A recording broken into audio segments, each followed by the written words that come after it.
இன்றைக்கி வந்து நம்ம பர்டிகுலர்லி இந்த தொண்டையார் பகுதியில் இந்த சிவாஜி நகர் பகுதியில் இருக்கிற ஃபீல்டு கேம்பை பார்க்குறோம், ஃபீவர் கேம்ப் அப்படின்னு.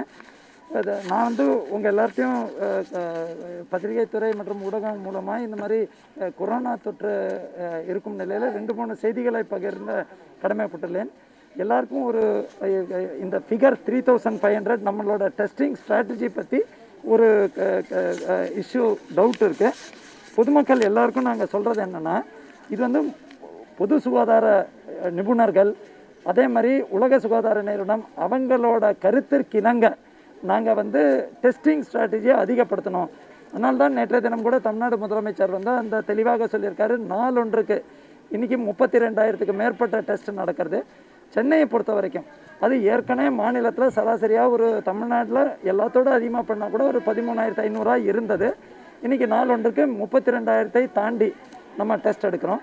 அதே மாதிரி சென்னையை பொறுத்தவரை நம்ம வந்து குறிப்பிட்ட 6 மண்டலங்கள் மட்டுமின்றி தொடர்ந்து 15 மண்டலங்கள் சராசரியாக ஒரு 3,500 இருக்கக்கூடிய இந்த டெஸ்டிங் இது நாளொன்றுக்கு உள்ள டெஸ்டிங்கை வந்து 9,000லேருந்து 10,000 ரேஞ்சுக்கு தினசரி பண்ணிகிட்ருக்கோம்.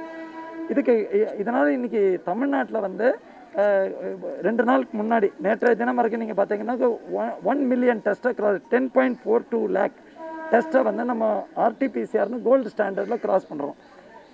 நிறைய பேருக்கு ஒரு டவுட் என்னென்னா, முன்னாடி ஏன் பண்ணல? முன்னாடி வந்து ICMR வந்து படிப்படியாக தான் இந்த டெஸ்டிங் சென்டரை சாங்ஷன் பண்ணிட்டு இருந்தாங்க. நம்ம தமிழ்நாட்டில் தான் மேக்ஸிமம் 89 சென்டர், அதுவும் குறிப்பாக 70% வந்து நம்மளோட அரசு சென்டர்ஸில் பண்ணுறோம்.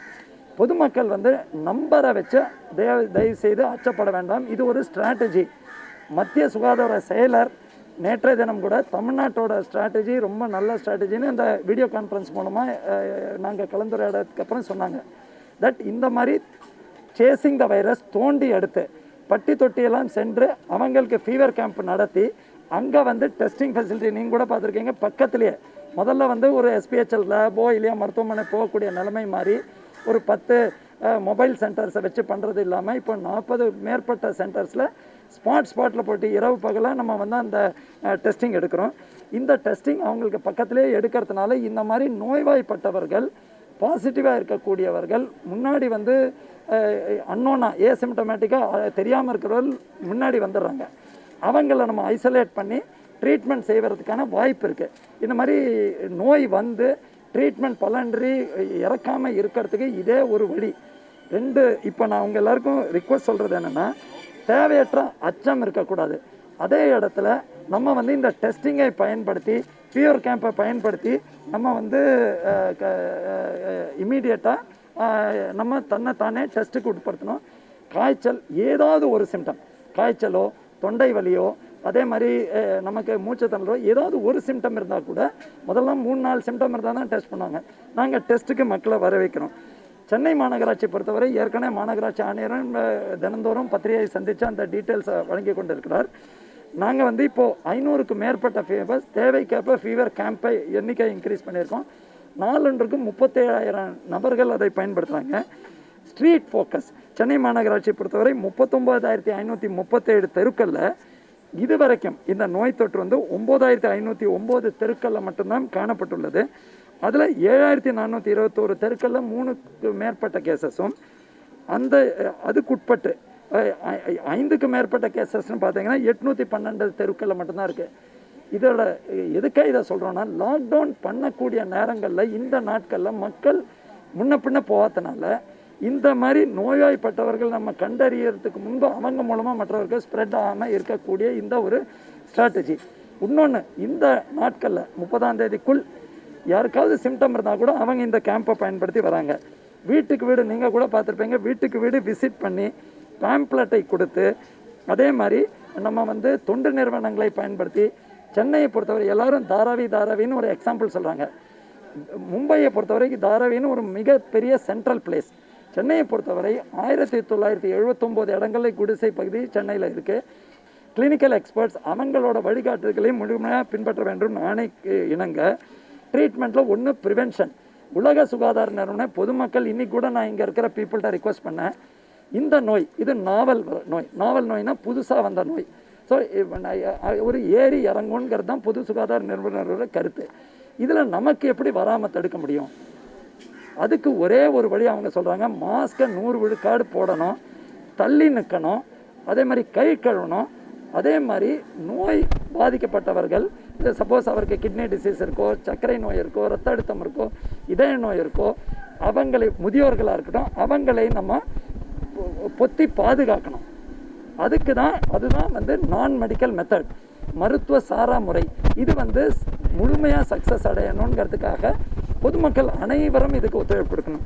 இரண்டாவது, மெடிக்கல் சைடில் ப்ரிவென்ஷனுக்கு நம்ம இந்திய மருத்துவமாக இருக்கட்டும், வைட்டமின் சியாக இருக்கட்டும், ஜிங்காக இருக்கட்டும், கபசுர குடிநீராக இருக்கட்டும், ஹோமியோபதியாக இருக்கட்டும், அந்தந்த மருத்துவர்களோட வழியில் இருக்கிற மருத்துவர்களின் ஆலோசனைப்படி, ஆயுஷின் ஆலோசனைப்படி, Indian council of medical research ஆலோசனைப்படி நோய் தடுப்பு, தட் இஸ் நோய் வராமல் தடுக்க, நோய் எதிர்ப்பு சக்தியை வலுப்படுத்துறதுக்கு சொல்கிறோம், இன்க்ளூடிங் நல்ல நியூட்ரிஷன். இன்னொன்று நெக்ஸ்ட் ஸ்டேஜில் என்ன இருக்குன்னா அலோபதிக் ட்ரீட்மெண்ட். அலோபதிக் ட்ரீட்மெண்ட்டில் நீங்கள் தமிழ்நாடு உள்ள மருத்துவமனைகள், மருத்துவ ஸ்பெஷலிஸ்ட்டு, அவங்க ஏற்கனவே உள்ள லேட்டஸ்ட் ரெமடெசிவிர் வரைக்கும் உள்ள மருந்துகள் நம்ம முதலமைச்சர் ஆணைக்குனுங்க சப்ளை பண்ணிட்டோம். அது இல்லாமல் மருத்துவ நிபுணர்கள் அவங்கக்குள்ளேயே பேசி ஏற்கனவே உள்ள ட்ரக்ஸு, ஃபார் எக்ஸாம்பிள் நம்ம வந்து லோ மாலிகுலார் வெயிட் ஹெப்பரின், அதே மாதிரி அசித்ரோமைசின், டாக்ஸிசைக்ளின், அதே மாதிரி கார்டிகோஸ்டரைட், மெத்தைல் பிரெட்னிசோன், டெக்ஸாமெத்தசோன், அதே மாதிரி அந்த எல்லாருக்கும் இந்த மூச்சு திணறல் ஏற்படுறதில்லை. அந்த மாதிரி பண்ணும்போது நம்ம சுவாசத்துக்கு ஹை ஃப்ளோ நேசல் கேன்யுலா அந்த வசதிகள், அதே மாதிரி தேவைக்கேற்ப வென்டிலேட்டர் கொடுத்தா கூட அந்த வென்டிலேட்டர் வந்து ப்ரோன் பொசிஷன், தட் இஸ் வெளியில் இருந்து பண்ணக்கூடிய அந்த அனைத்து யுக்திகளையும் நம்ம மருத்துவர்கள் நம்ம அரசு மருத்துவமனையில் பயன்படுத்தி ஒரு 11 வகையான ட்ரீட்மெண்ட் ப்ரோட்டோகால், சர்க்கரை நோய் இருந்தால் என்ன பண்ணோம், இது நோய் இருந்தால் என்ன பண்ணோன்னு அது முதலமைச்சர் மூலமாக அந்த ப்ரோட்டோகால்ஸை அவங்க ஏற்பாடு பண்ண ப்ரோட்டோகால்ஸை அனைத்து மருத்துவமனைகளுக்கும் இப்போ நம்ம கலெக்டர் கான்ஃபரன்ஸ் ரிலீஸ் பண்ணியிருக்கோம். இது இல்லாமல் நம்ம மிக முக்கியமான கருத்து உங்கள் மூலமாக நான் சொல்கிறோம், இந்த நோய் வராமல் இருக்கிறதுக்கு எல்லாருக்கும் நம்ம இந்த ப்ரிவென்டிவ் யுக்தி வந்த உடனே நமக்கு வந்து மரணம் அப்படிங்கிற அந்த எண்ணத்தை விட்டு மக்கள் வெளியில் வரணும். ஏன்றால் அந்த மென்டல் ஆங்ஸைட்டி, அவங்க வந்து மென்டல் ஹெல்த், அதனால்தான் நாங்கள் வந்து சோஷியல் ஒர்க்கர்ஸ், கவுன்சிலர்ஸை பயன்படுத்தி கொரோனா வராமல் தடுக்க என்ன வழி, வந்துட்டா நீங்களே பாருங்கங்க 56 விழுக்காடு இன்றைக்கி டிஸ்சார்ஜ் ஆகி போயிட்டாங்க. எவ்வளோ நம்ம இது பண்ணாலும் 1.28% தான் டெத்து. ஆனால் ஒரு இறப்பு இருந்தால் கூட அது இறப்பு, அதை நம்ம நியாயப்படுத்துறதுக்காக சொல்ல. அதே இடத்துல நம்ம டென்ஷன்லேயும் மென்டல் ஹெல்த்தில் போய் தற்கொலைக்கு போகக்கூடியது, ஓடி செல்வது, இதெல்லாம் தயவு செய்து, அதே மாதிரி யாருக்காவது கொரோனா நோய் கண்டறியப்பட்டால் அந்த பகுதியில் அவங்களை வந்து புறக்கணிப்பது, இதை தயவு செய்து பண்ணாதீங்க. கொரோனாங்கிறது இதர தொண்டையில் வரக்கூடிய வைரஸ், சளி, காய்ச்சல் மாதிரி ஒரு நோய். இந்த பர்டிகுலர் கொரோனான்னு புதுமையான நாவல் நோய்ங்கிறதுனால தான் நோய் எதிர்ப்பு சக்தி இல்லாததுனால வேகமாக பரவுறது. மற்ற இது வந்து இதர நோயோட வித்தியாசமானதில்லை. இதுக்கான கரெக்டான வழி தடுப்பு நடவடிக்கை டெஃபினட்டாக உலக அளவில் இதுக்கு தடுப்பூசி மற்றும் நோய் மருந்தெல்லாம் கண்டுபிடிக்காங்க. தமிழ்நாட்டில் ஏற்கனவே முதலமைச்சரோட ஒப்புதலுடன், ஐசிஎம்ஆரோட ஒப்புதலுடன் சாலிடாரிட்டி ட்ரையல்னு பிளாஸ்மா, எல்லாரும் கேட்குறாங்க பிளாஸ்மா ட்ரையல், பிளாஸ்மா தெரப்பியும் நம்ம பெரிய அரசு மருத்துவமனை அதே மாதிரி மதுரை போன்றதில் அந்த ட்ரையலும் நடக்கிறது. அதே மாதிரி நம்ம வந்து ஆட்-ஆன் தெரப்பி, தட் இஸ் ஏற்கனவே அப்ரூவ்டு சித்தா மருத்துவங்கள், அதற்கான ஸ்டடி, ஆரிய வைத்திய சேலா மூலமாக அதற்கான ஸ்டடி எல்லாமே முறையான ஐசிஎம்ஆர் ஒப்புதல் பெற்று தமிழ்நாட்டில் நோயை குணப்படுத்துவதற்கும் அனைத்து முயற்சிகளும் எடுக்கப்படுறது. உங்கள் மூலமாக பொதுமக்கள்கிட்ட என்னோட அன்பான வேண்டுகோள், நம்ம இறப்பை தவிர்ப்பதற்கு தான் எங்களோட நோக்கம். முதலமைச்சர் கூட டெஸ்ட் எண்ணிக்கையை நீங்கள் தயவு செய்து லிமிட் போடாதீங்க, டெஸ்ட்டை பண்ணுங்க, பாசிட்டிவ் வந்தால் அவரை தனிமைப்படுத்தி ட்ரீட்மெண்ட் பண்ணோம். அதுதான் பொது சுகாதார நிபுணர்களின் யுக்தி, WHO யுக்தி. அதே இடத்தில் இறப்பை முன்கூட்டியே இவங்க வந்தால் அதை நம்ம வந்து பண்ணுறோம். இன்றைக்கி நாங்கள் வந்து இறக்கக்கூடிய நபர்கள் ஏன் இறந்தாங்க, அந்த மாதிரி நம்மளோட மருத்துவர் மூலமாக அதோட டெத் ஆடிட், இறக்கும் நிலையில் வந்தவங்க 70 விழுக்காடு லங் இன்வால்மெண்ட், ஆனால் குணமாய் போயிட்டாங்க நம்மளோட அரசு மருத்துவமனை.